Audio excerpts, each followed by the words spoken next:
Taka ir ekonomiska krīze, un štatu samazināšanas dēļ, sviestakino autors ir aizstāts ar random tekstu ģeneratoru, un programmas izrunā tekstus, kā arī bildes turpmāk zemes 3-gadīgā marīna, kur tika nolikta par divām konfliktiem un mazliet ir alkoslina.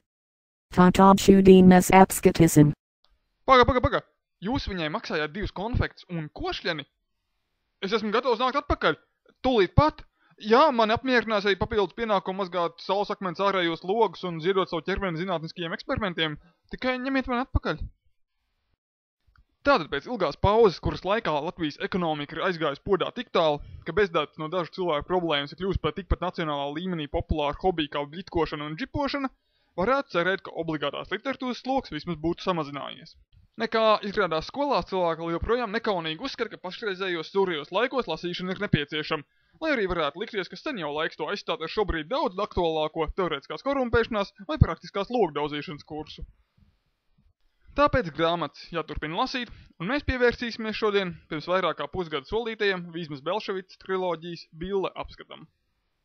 Tā kā ik viens uztver sviestu kino filmēto kā vulgāru uzjautrināšanos par apskatāmo darbu, šoreiz sviestu kino video būs ļoti pieticīgs un delikāts. Problēma nav tur, ka pēc darba apskats autoru uz ielas noķētu nacistu urlas un vārkrūmē apčedātu, bet gan tajā, ka šoreiz darbs ir pseido-autobiogrāfisks un viens no iecienītākajiem Sviesta Kubla latviešu darbiem. Saturiski grāmata tā vien uzprasās pēc tā, lai uz to skatītos kā uz kārtējo latviešu sēro gabalu.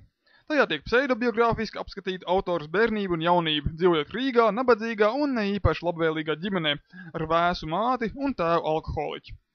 Grāmata ieskicē dzīvi Latvijā laikos, kad valdošās varas režīmi mainījās tikpat strauji kā Paris Hiltons gultas biedri.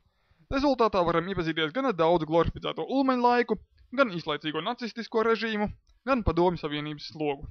Sižetu grāmatai nav iespējams atstāstīt, jo katra nodaļa sniedz īsu epizodu no Billes dzīves atmiņas ainām, un tās nav nekā saistītas kopā. Pirmā grāmata ir veltīta Billei agrā bērnībā, kad viņa dzīvojās Rīgā pa pagalmiem vai laukos pie mīkstošajiem radiem un kasījās ar māti. Otrā grāmata iezīmē pirmos skolas gadus un drūmo kara periodu, kad Bille saskarās ar skolas biedriem, mainīgām ideoloģijām un kasījās ar māti. Trešā grāmata veltīta jaunības gadiem, kad Latvijā nabadzīgākie dzīvoja gandrīz bāda stāvoklī un Bille centās izdzīvot padomju Rīgas nožēlojamos apstākļos un kasījās ar māti. Tas arī viss. Grāmatas ir ļoti labas, taču autori ir pielaidusi vienu svarīgu kļūdu. Lai arī viņi ir vairākas reizes nominēti Nobela prēmijai literatūrā, lai piespiest mūsdienu jauniešu lasīt Billi, viņai būtu bijis jāturpina 4. grāmatu mazliet savādākā stilā, kurā Bille veselības traucējumu dēļ aizbrauc uz sanatoriju, tur satiek jaunu seksīgu vampīru un acu mirklī mirst no orgasmu pārdozēšanās.